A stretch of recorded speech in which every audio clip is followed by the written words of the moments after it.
আজকের ভিডিওটা বর্তমান পশ্চিমবঙ্গে রাজনৈতিক পরিস্থিতি এবং এই পরিস্থিতিতে এসআইআর নিয়ে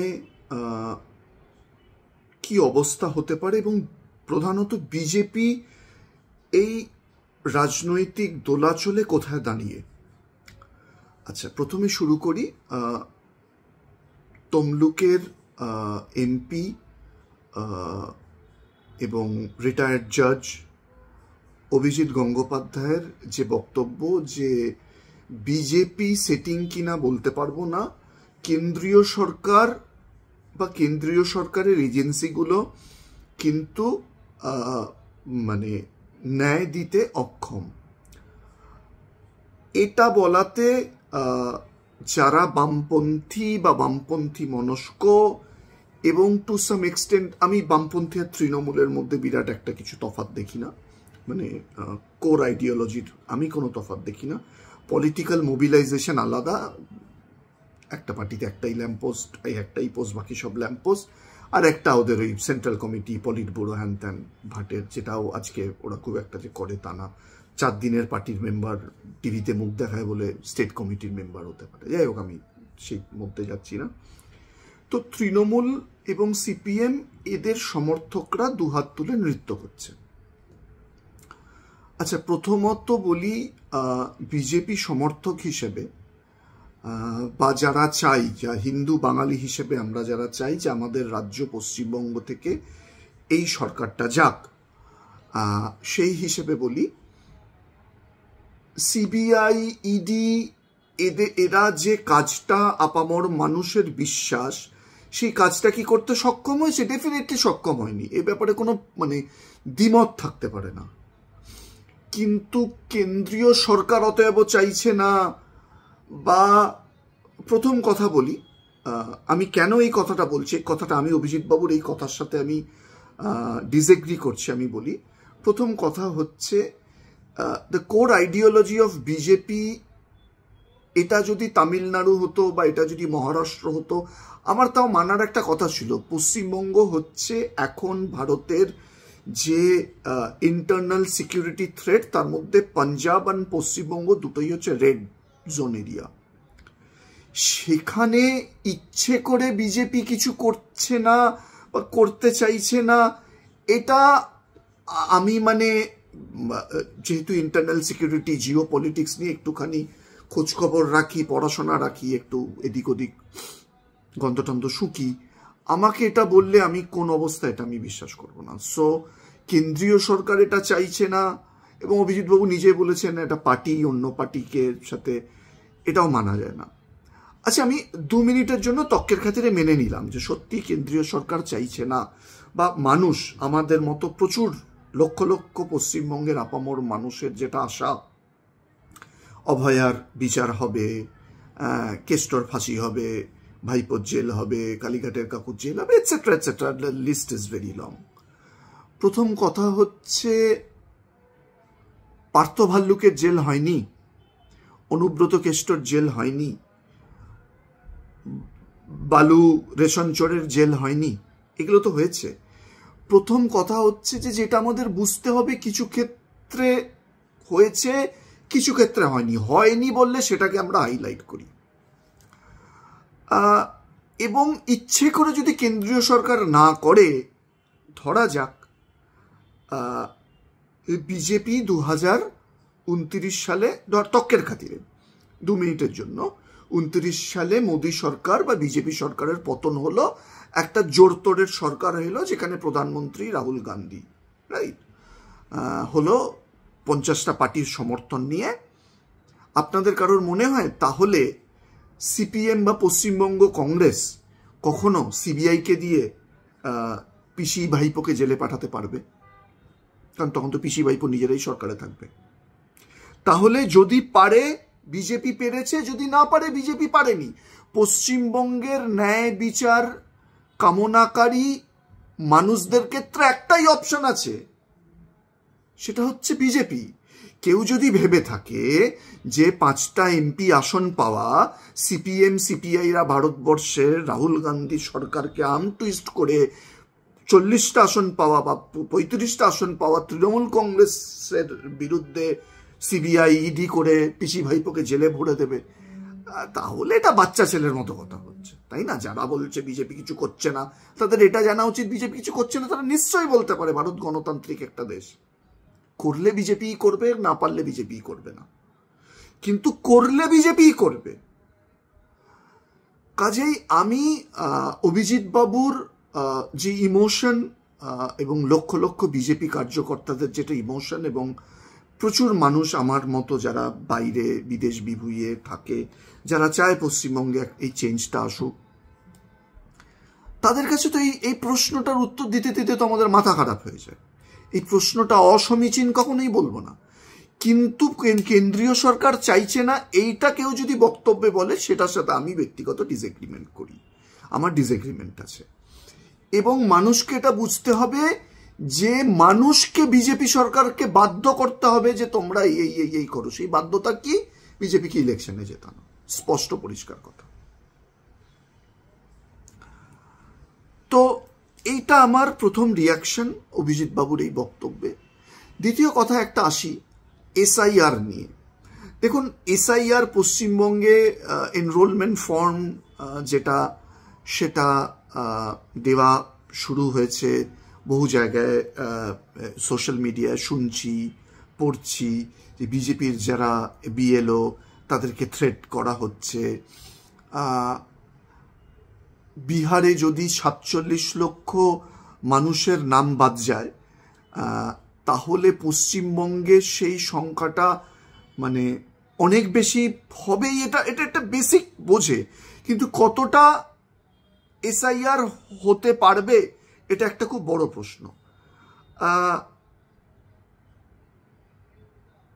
আরেকটা যেটা ভীষণ যে জিনিসটা আমি বলি, বিজেপির রাজনীতি, পশ্চিমবঙ্গে বিজেপির রাজনীতি, আমি 2021 সাল থেকে বা তার কিছুটা আগে 2019 সাল থেকে যখন পশ্চিমবঙ্গে বিজেপি একটা ওয়েভ এলো এবং দলে দলে জলে জলে জনে জনে মানুষ বিজেপি জয়েন করা আরম্ভ করলো, তখন বিজেপির রাজনীতিটা অলওয়েজ কেন্দ্র অভিমুখী ছিল।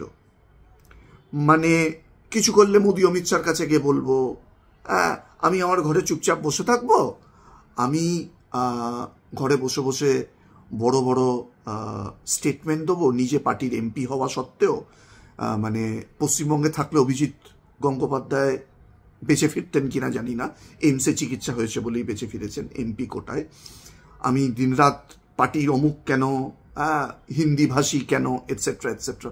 আমাকে একটা প্রশ্নের উত্তর দিন তো, শুভেন্দু অধিকারী ছাড়া রাস্তায় কোন বিজেপি নেতাকে মেদিনীপুর থেকে শুরু করে কুচবিহার অবধি দেখা যায়? কাউকে দেখা যায় না।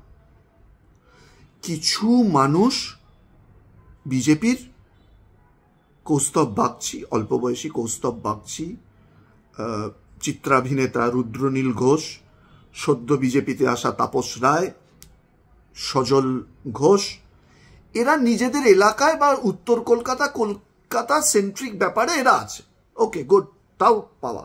আপনি বলুন তো প্রত্যন্ত জায়গায়, এবং নর্থ বেঙ্গলে শঙ্কর ঘোষ আর সুকান্ত মজুমদার বালুরঘাট মালদা এই অঞ্চলে। আজকে বিজেপি তাদের ইউথ ক্যাডারদের মোবিলাইজ করতে পারছে না বা করছে না জানি না, এটাও কেন্দ্রীয় সরকার এসে করে দেবে। মানে বিজেপি 2014 পর থেকে যে কটা স্টেটে ইলেকশন জিতেছে সেটা 2014 নরেন্দ্র মোদী আছে বলে। 2014 আগে বিজেপি জেতেনি, রাজস্থান বিজেপি জেতেনি, হরিয়ানা বিজেপি জেতেনি, মহারাষ্ট্র বিজেপি জেতেনি, কর্ণাটকা বিজেপি জেতেনি, আবার হেরেওছে। কংগ্রেস কর্ণাটকা জেতেনি, কংগ্রেসের সরকার আছে কেন্দ্রীয় সরকারে। কংগ্রেস হিমাচল প্রদেশ জেতেনি, কংগ্রেসের সরকার আছে কেন্দ্রীয় সরকারে। দাদা, পশ্চিমবঙ্গে রাজনীতি করতে গেলে মার খেয়ে রাজনীতিটা করতে হয়। কেন্দ্রীয় সরকার থেকে যা যা সাহায্য পাওয়ার মমতাও পেয়েছিল, সিপিএমকে হাঁটাতে পেরেছে, কিন্তু মমতা সেই মোবিলাইজ করতে পেরেছিল। শুভেন্দু অধিকারী ছাড়া এখন অব্দি কেউ, যা কিছু হবে না হবে কেন্দ্রীয় সরকারের দোষারে। হিন্দি ভাষীরা আসছে, তোরা মোবিলাইজ কর, গ্রামে গঞ্জে জায়গায় জায়গায় যা। কই অভিজিৎ বাবুকে তো জীবনে কোনোদিনও দেখিনি কোনো প্রত্যন্ত জায়গায় গিয়ে বিরাট একটা রাজনৈতিক কর্মসূচি করতে। শুভেন্দুর সেফ সিট তমলুকে ছিল বলে অভিজিৎ বাবুজি, ঠিক আছে, আমি সেটাকে কটাক্ষ করছি না দাদা। জ্ঞান দেবার প্রচুর লোক আছে, ভোটটা করাতে হবে। এসআইআর করে বিহারে যদি 47 লাখ ভোট বাদ যায়, বাংলায় সেটা বাদ যাওয়ার সংখ্যা অনেক অনেক বেশি, এবং এটাতে 100% তৃণমূলের ক্ষতি হবে এটা বলছি না, কিন্তু 60-70% তো তৃণমূলের ক্ষতি হবেই। লাস্ট 2024 সালে আমি বিজেপির প্রাপ্ত ভোট এবং তৃণমূলের প্রাপ্ত ভোটের ডিফারেন্স যদি দেখি 42 লাখ। সেই 42 লাখটা কি এসআইআর এ হবে না? তার মানে যে টোটাল 42 লাখ তৃণমূলেরই ভোট কাটবে আমি তা বলছি না, কিন্তু তারা 80-90%, 70-80% তৃণমূলের ভোট কাটবেই, ডেফিনেটলি কাটবে। যে ভোটগুলো জালি, যে সরকারে থাকে, সেই ভোটগুলোকে খেলাতে পারে পুলিশের সাপোর্টে, লোকাল অ্যাডমিনিস্ট্রেশনের সাপোর্টে ভোটের দিন। এবার যদি সেই নামগুলো কাটাই যায়, তাহলে কোনখানে জালিগিরিটা করবে? আমার প্রশ্ন হচ্ছে যে 2,35,000 ভোট বিজেপি 2024 সালের পার্লামেন্ট ইলেকশনে পেয়েছিল, সেই 2,24,00,000 ভোটের মানে 99% হিন্দু ভোট। আমি যদি তর্কের খাতিরে মেনে নিই, সেই ভোটটা আবার বিজেপিতে আসবে, এবং সিপিএম যে পরিমাণে ভোট ইউজুয়ালি কেটে থাকে, সিপিএম কংগ্রেস, এটা সিপিএম তো মুসলিম ভোট কাটতে পারে না, কংগ্রেস মালদা দক্ষিণ ছাড়া তো মুসলিম ভোট কাটতে পারে না। তাহলে তো অধীর চৌধুরী ইলেকশনে জিতে যেত। অধীর চৌধুরী যে 4 বারের বহরমপুরের সাংসদ, বহরমপুরের দুধের ছেলে, সে জিততে পারল? মুসলিমদের, তারা অশিক্ষিত হোক, ধর্মীয় বিগট হোক, যাই হোক, নিজেদের কমিউনিটি বোঝে ভোটটা কাকে কখন দিতে হয়, তাদের থেকে ভালো কেউ জানে না, কেউ জানে না। আমি চ্যালেঞ্জ করে বলছি, নওশাদ সিদ্দিকী ভাঙড় থেকে এবার জিতে দেখাক, পারবে না। গত বছর ভুলে ভাটকে পেরিয়ে গেছিল, ঠিক আছে, তৃণমূলের অন্তর্দ্বন্দ্ব আর নিজে মুসলিম গুরুর পরিবারের ছেলে বেরিয়ে এবারে করে দেখাক, মেনে নেব আমি। পারবে না। মালদা দক্ষিণ থেকে বরকত গনি খান চৌধুরীর ফ্যামিলির, সুজা খান চৌধুরী নাকি ঈশা খান চৌধুরী, মাফ করবেন, ঈশা খান চৌধুরী ফ্যামিলি আছে বলে এমপি সিটটা জিতেছে। মালদা দক্ষিণের ইংলিশ বাজার ছাড়া প্রত্যেক কটা সিটে 2021 সালের বিধানসভা নির্বাচনে তৃণমূল সিপিএম প্রার্থীদের, মানে বিজেপি থার্ড হয়েছিল, 1 লক্ষের মার্জিনে সিপিএম প্রার্থীদের হারিয়েছে বা কংগ্রেস প্রার্থীদের হারিয়েছে। তাহলে তারা জানে ফাইটটা কোথায় করতে হবে, এবং এই দ্বন্দ্বের মধ্যে থাকবেন না। 2-4টে আখতার আলী বিজেপি জয়েন করলো, কাসেম আলী বিজেপি জয়েন করলো, মাহফুজা খাতুন বিজেপি জয়েন করলো, পদ্মশ্রী কাজী মাসুম আক্তার বিজেপির সাথে ঘনিষ্ঠ কি বিজেপি জয়েন করলো। দাদা, কোনো মুসলিম ভোট দেবে না বিজেপিকে, যে যত শিক্ষিত হোক না কেন, বিজেপি করা ছাড়া 2-4টে করে। বিজেপির সংখ্যালঘু সেলের লোকেরা বিজেপিকে টোটাল ভোট দেয় কিনা সন্দেহ, যেটা এক্স্যাক্টলি সিপিএম এর হয়। 5 লাখ 10 লাখ লোক নিয়ে ব্রিগেড করে, 5 লাখ 10 লাখ ভোটটাও সিপিএম গোটা পায় না।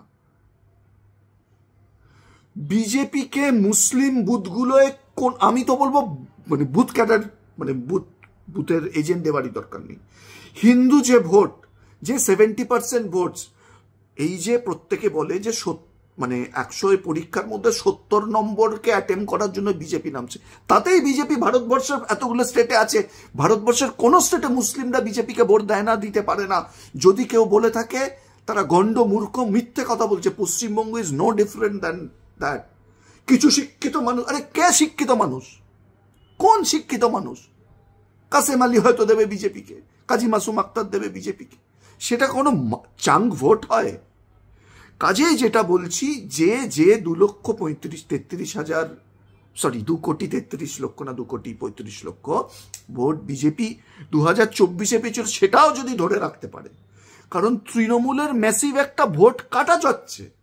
বিজেপির থেকে তৃণমূলের ভোটের পার্সেন্ট মানে ভোটের সংখ্যাগত তফাৎ কোথায়? 40 থেকে 42 লক্ষ। বিহারে যদি 47 লক্ষ বাদ যায়, তাহলে পশ্চিমবঙ্গে 60 লক্ষ বাদ যাবে না? আরামসে বাদ, মানে আমি ওয়ার্স্ট কেস সিনারিও বলছি। এই 60 লক্ষর মধ্যে তো 80% মুসলিম, সেখানেই তো খেলাটা। এবং ভোটের দিন কিভাবে বুথকে, ভোটের দিন মানে আমি হিন্দু অধ্যুষিত বুথগুলোর কথা বলছি, যেখানে ভবানীপুর, যেখানে শুভেন্দু কলকাতা বিজেপি গলা ফাটিয়ে বলছে ভবানীপুরে পিসিকে হারাবো, ভবানীপুরে পিসিকে হারাবো, কিসের বেসিসে বলছে? ভবানীপুর বিধানসভা কেন্দ্র কলকাতায় যে 6টি না 7টি ওয়ার্ড, ক্যালকাটা মেট্রোপলিটন কর্পোরেশনের যে ওয়ার্ড আছে, তার মধ্যে 77 আর 82টা হচ্ছে মুসলিম, 82 হচ্ছে চেতলা, 77 হচ্ছে খিদিরপুরের একটা ওয়ার্ড পড়ছে, যেখানে 100% ভোট তৃণমূলে পড়ে, বুঝতেই পারছেন। বাকি যে ওয়ার্ডগুলো 63, 64, 67, সেখানে বিজেপি এগিয়ে লাস্ট ভোটে। বিজেপিকে সেই ট্যাকটিক্যাল খেলাটা খেলতে হবে ভোটের দিন, যাতে হিন্দু চাং ভোটটা বিজেপিতে পড়ে। কিচ্ছু করার নেই। যারা চাইছেন যে, এবং বামপন্থীদের অনুরোধ করে বলছি, যারা সিপিএম এর ফ্ল্যাগ বিয়ারার তারা সিপিএম এ দেবেন, ছাড়ুন গপ্প বলে লাভ নেই, কিন্তু যারা বামপন্থী মনস্ক রাজ্যটার ভালো চাইছেন, তারা এটা বুঝুন, আপনারা কেন্দ্রে কেন্দ্রে সিপিএম কে আর কংগ্রেসকে ভোট দিয়ে ভোট নষ্ট করবেন, তারপরে একা নিজেকে ক্ষমা করতে পারবেন না পরবর্তী প্রজন্মকে। সল্টলেকের মানুষদের বলছি, ভবানীপুরের মানুষদের বলছি, রাসবিহারী, টলিগঞ্জ, যাদবপুর, এগুলো তো মুসলিম বেল্ট নয়, এগুলো তো হিন্দুরাই। এটা হিন্দুরা কেন? কারণ ভোট কেটে যায়। কলকাতার টালিগঞ্জ আর যাদবপুরিয়া যারা সো কল বুদ্ধিজীবী, তারা আবার নামবে নো ভোট টু বিজেপির নামে, সো দ্যাট রোল পায়, গান পায়, যাত্রা করতে পায়, গানের একটা 5টা শো পায় শীতকালে কলেজে কলেজে, বিজেপি যেখানে তৃণমূলের স্টুডেন্ট ইউনিয়ন। এর খপ্পরে পড়বেন না, নিজের দেখুন।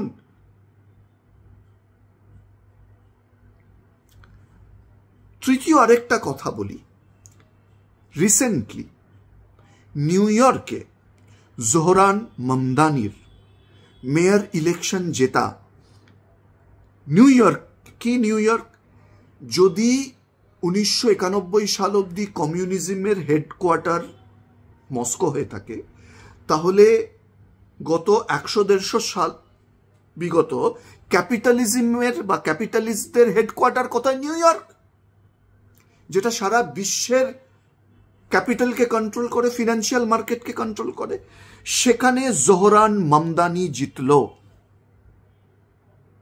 কেন জিতল? ফ্রিবিজ ইকোনমির ওপর ভর করে জিতল।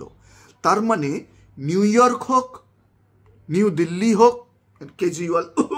কেজরিওয়ালের free bus, free auto, free electricity, free অমুক, ফ্রি তুসুকের জন্য এতদিন জিতে এসছে।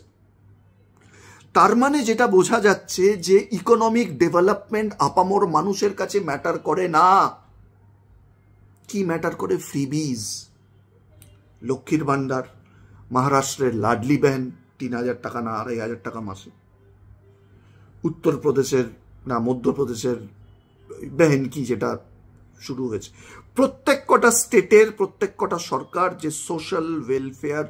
এবং আমি একথা বলতে আমার কোনো লজ্জা নেই, মমতা ব্যানার্জির সরকার, মমতা ব্যানার্জি, অভিষেক বন্দ্যোপাধ্যায়, এরা ইলেকটোরাল পলিটিক্স মানে অনেক ভালো করছে। গোটা স্টেটে কোনো ডেভেলপমেন্টের কোনো ছোঁয়া নেই, কিচ্ছু হচ্ছে না। সরকারি চাকরি যাচ্ছে, টিচারদের চাকরি যাচ্ছে, পুলিশের চাকরি হচ্ছে না, ওই কি টেম্পোরারি গোছের কি যেন বলে, দাদা ভুলে গেলাম টার্মটা কি যেন বলে।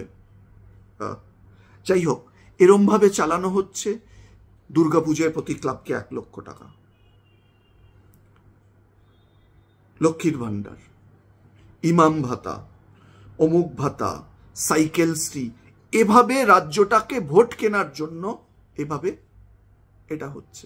এবং বিরোধীরা বিহারে আরজেডি, প্রশান্ত কিশোরের পার্টি, কংগ্রেস ডাইরেক্ট বিহার সরকারকে ব্লেম করছে যে ভোটের আগে প্রতি মহিলাকে 10,000 টাকা বছরে একবার করে দেওয়াটা, which is nothing other than vote কেনা। সারা পৃথিবীতে এই পলিটিক্স চলছে। বিজেপি, জেডিইউ বা এনডিএ তো তার ডিফারেন্ট নয়। পশ্চিমবঙ্গে কি তৃণমূল কংগ্রেস অন্যভাবে পলিটিক্স করে? আদৌ না। সেখানে বিজেপির শুভেন্দু অধিকারী যদি বলে আমরা যদি সরকারে আসি, যে ভাতাটা পিসি ভাইপো 1000 টাকা দেয় লক্ষ্মীর ভান্ডার, আমরা সেটা 3000 টাকা দেব। আমি জানি না পশ্চিমবঙ্গের ফিসকাল কন্ডিশনে এটা দেওয়া সম্ভব কিনা, কিন্তু বিজেপিকে বোঝাতে হবে যে 1000টা 3000 টাকা হবে। আদারওয়াইজ প্লিজ বুঝুন পশ্চিমবঙ্গের কি উন্নতি হলো না হলো সেটা আমাদের মতো মানে বাংলা বলা বাঙালিদের একটা ইচ্ছা। বাঙালি হিন্দুর অস্তিত্বহীন হবে, হতে পারে না। কাশ্মীরের দিকে তাকান, কাশ্মীরে কোন হিন্দুটা আজকে, কাশ্মীরে জম্মু আলাদা, কাশ্মীরের কথা বুঝি থাকে।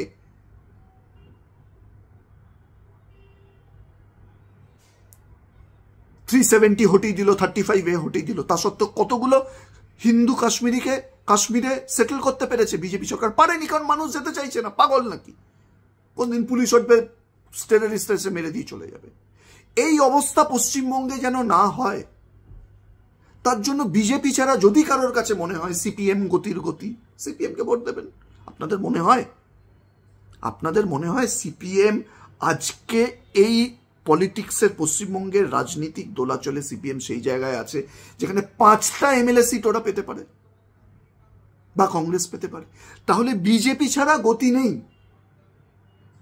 কোনো অবস্থা। এবং বিজেপির গতি 70-এর খেলতে নামছে, যেখানে তৃণমূল 100-এ খেলতে নামছে, সিপিএম কংগ্রেস 100-এ আসার খেলতে পাবে 15-ই ফেল, সেটা অন্য বিষয়। কিন্তু বিজেপি যদি 50 পায়, সেই 70-এর মধ্যেই 50 পাচ্ছে। বাকি 20-কে ভাগ হতে দেবেন না।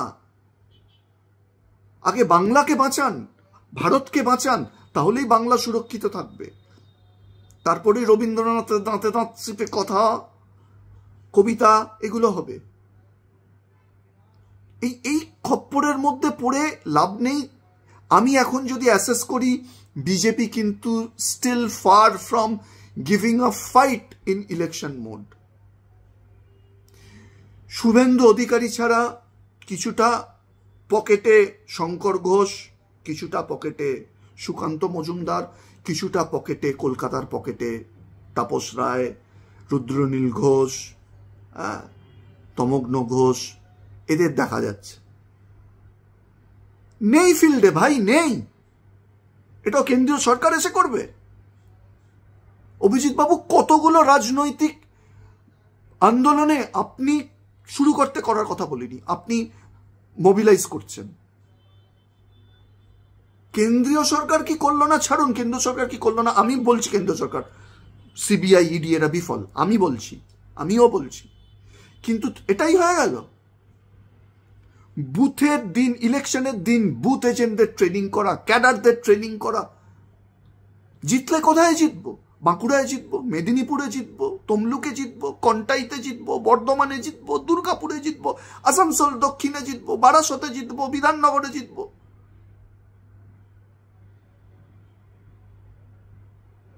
আদারওয়াইজ হিন্দু বাঙালিদের বিপদ আছে।